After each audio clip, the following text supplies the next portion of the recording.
Junko Shimada, je l'aime pour sa fantaisie, son authenticité, sa fraîcheur, son non-conformisme et surtout sa féminité. Elle joue avec les couleurs avec une facilité déconcertante. Du fluo au bleu ciel, elle les utilise avec justesse.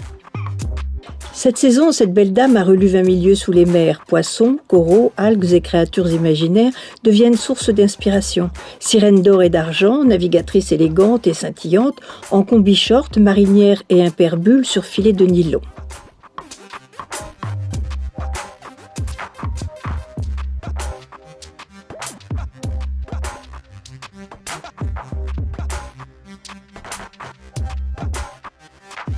Marin de salon en pull à large rayure et jupe écaille. Matelot nymphette pour dîner sur le quai de Saint-Tropez ou sur le pont du yacht à Capri ou à Calarossa.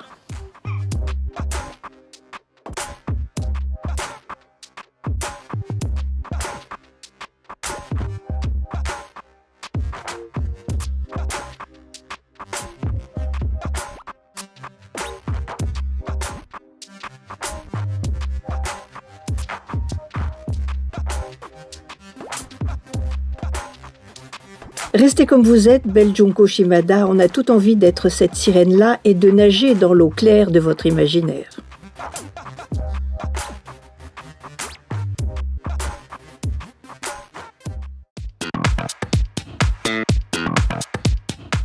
Après Carven, c'est au tour de Cédric Charlier de nous mener en bateau. Il réalise pour la marque une collection capsule à l'esprit confort arty. C'est nouveau.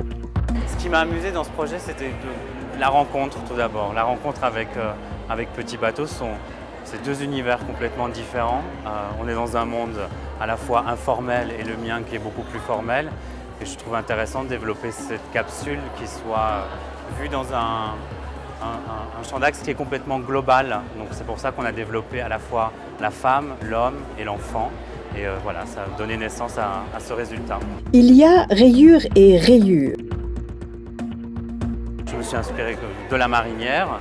Donc on a retravaillé la matière et les rayures. Et moi j'y ai amené une touche graphique avec justement cette paintbrush, voilà, des traits de pinceau. Et puis voilà, le vêtement se regarde sur 360 degrés. C'est important justement de pouvoir voir ce vêtement sous toutes ses coutures et sous tous ses angles. Démonstration de l'ultra-confort avec un ballet spécialement chorégraphié. On a fait appel à des danseurs, dont certains que je connaissais. La danse est un univers qui m'intéresse énormément. Et voilà, mais de fil en aiguille, tout s'est monté. Couleur classique, mais à bien y regarder, il y a du plus. Le rouge, il est carrément saturé, il est presque orangé. Voilà, il y a un contraste plutôt fort, justement, qui fait vivre ce vêtement.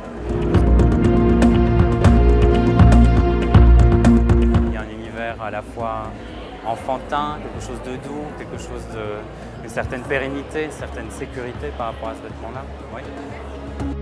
Bien vu, en période difficile, les gens ont besoin de quelque chose de doux.